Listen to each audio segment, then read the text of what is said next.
বন্ধুরা, তোমরা অনেকেই জানতে চাও যে তোমার তরকারি এত মজা কীভাবে হয়। তো আমরা অ্যাকচুয়ালি নদীর ওদিককার মানুষরা আমরা বড় মাছ, মুরগি এগুলো রান্না করলে আমরা একটা মশলা দিই, এটার নাম শাক বাটা। এটা তুমি যে কোনো তরকারিতে দিবা, নামানোর আগে দেখবা স্বাদ অনেক বেড়ে যায়। তো এটা কীভাবে করে এটি আজকে তোমাদের আমি দেখাচ্ছি। এটার জন্য আজকে আমি তেল নিলাম, তেলটা একটু গরম হলে আমি চাল দিব একটু, এই যে একটু চাল দিয়ে দেব। চালটা একটু ফুটতে ফুটতে আমি দিয়ে দিব কয়েকটা তেজপাতা,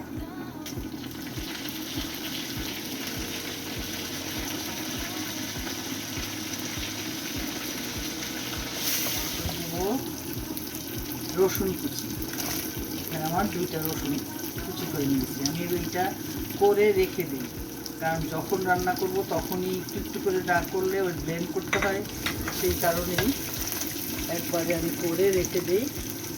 এটা তোমরা কোনো কৌটায় রেখে দিতে পারো, অথবা ধরো ওই আইস বক্স আছে ডিপে, আইস বক্সে করে রেখে দিলে যখন দেখবে ওই ডিপ হয়ে যাবে তখন ঢেলে একটা কৌটায় রেখে দিতে পারো।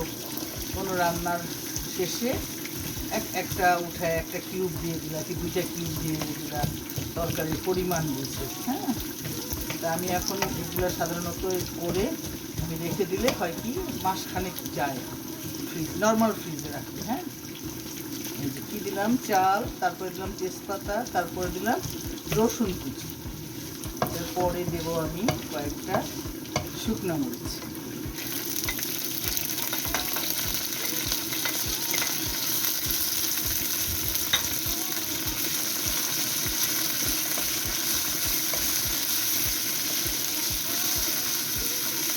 চেষ্টা করবা জাল কমিয়ে একটু মশমশা করে ভাজতে, তাহলে ব্লেন্ড করলে মিহি ব্লেন্ড হবে এবং ওই মশলাটা যে কোনো তরকারিতে তুমি দাও, সবজিতে দিলেও ভালো লাগবে, বড় মাছে তো অবশ্যই ভালো লাগবে, গরু মাংস বলো, মুরগি বলো, ডেলিশিয়াস লাগে এইটা দিয়ে।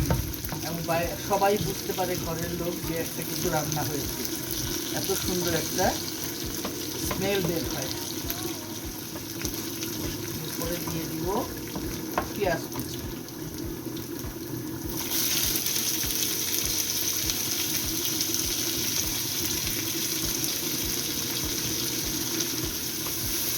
যাতে তরকারির ঝোলটাও ঘন হয়। পাতলা একটা ঝোল রান্না করলা যে কোনো তরকারি, লাস্টে দিয়ে দিলে একটু আঠালো আঠালো ভাব আসে, ঝোলটা ঘন হয় এবং টেস্ট 1000 গুণ বেড়ে যায়। এটা সাধারণত আমরা পদ্মার ওই বাড়ির মানুষরা এটা দেখেছি যে আমাদের মুরব্বীরা সবসময় দিয়ে আসছে, দাদি নানি মারা, এখন আমরাও দিই, বাচ্চাদেরও শেখাচ্ছি। এই জন্য ভাবলাম এটা আমি তোমাদের সাথে শেয়ার করি।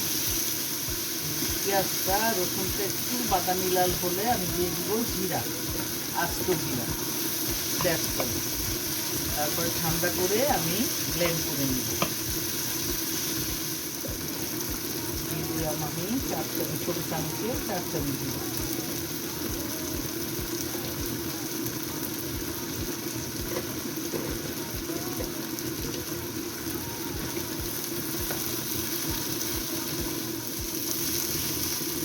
চুলার উপরে কিছুক্ষণ রেখে দেবো, একটু বাদামি লাল হয়ে গেলে ঠান্ডা হবে, ঠান্ডা হলে আমি ব্লেন্ড করে তোমাদের আবার দেখাবো। হ্যাঁ,